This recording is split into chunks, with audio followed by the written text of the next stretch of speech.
If the mass of a moon is doubled while keeping the distance between Earth and the moon constant, gravitational force between Earth and the moon would. பூமி மற்றும் நிலவு இடையிலான தூரம் மாறாமல் இருக்கும்போது நிலவின் நிறை இரட்டிப்பாக இருந்தால் அவற்றுக்கு இடையிலான ஈர்ப்பு விசை என்ன ஆகும் அப்படின்னு கேக்குறாங்க. இப்ப அவன் கேள்வி வந்து என்ன கேட்டிருக்கான்? கிராவிடேஷனல் ஃபோர்ஸ் அப்படின்னு சொல்லியிருக்கான். கிராவிடேஷனல் ஃபோர்ஸுக்கான ஃபார்முலா என்ன?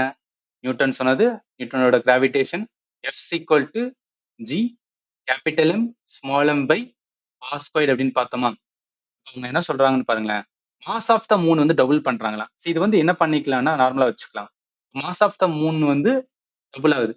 இப்போ எஃப் இருக்கட்டும், என்ன பண்றேன் mass of the moon capital G இருக்கட்டும், கேபிட்டல் எம் இருக்கட்டும், அதாவது என்ன ரெண்டு ரைட்டா, இது எர்த்தோட வந்து மாஸ், கேபிட்டல் எம் எர்த்தோட மாஸ், ஸ்மால் எம் என்ன பண்ணிக்கலாம்னா மூணோட மாஸ் அப்படின்னு வச்சுக்கலாம். மூணோட மாஸ் அப்படின்னு வச்சுக்கலாம்.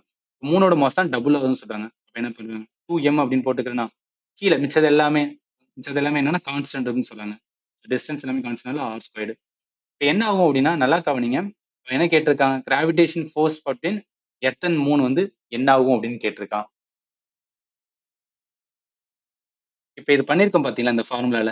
இதுக்கப்புறம் என்ன ஆகும்னா ஜி இருக்கட்டும், கேபிட்டல் எம் இருக்கட்டும், அதாவது 2 மட்டும் தனியாக எடுத்துக்கலாம் ரைட்டா, எம் பை ஆர் ஸ்கொயர்டு. இப்போ இந்த பகுதி இருக்குல்ல, அதாவது இந்த பகுதி இருக்குல்ல, இந்த பகுதி எல்லாமே ஆல்ரெடி நம்ம எஃபோட தானே, எஃபோட தானே இருக்கு. ஆல்ரெடி ஓல்டு, இது வந்து ஓல்டு, இது வந்து நியூ ஆனது அப்படின்னு வச்சுக்கலாம். இப்போ என்ன பண்ணிக்கலாம், நான் 2f அப்படின்னு போடணும். ஆல்ரெடி இருக்கிற ஓல்டு ஃபோர்ஸ் அதுல என்ன 2 மடங்கு ஆகுது. அப்போ ஃபோர்ஸ் என்ன ஆகுது? டபுள் ஆகுது ரைட்டா. ஆல்ரெடி இருந்த ஃபோர்ஸை விட இப்போ என்ன ஆகுதுன்னா ஃபோர்ஸ் டபுள் ஆகுது. அதனால என்ன இந்த கொஸ்டினுக்கு ஆன்சர் வந்து சீதா வரும்.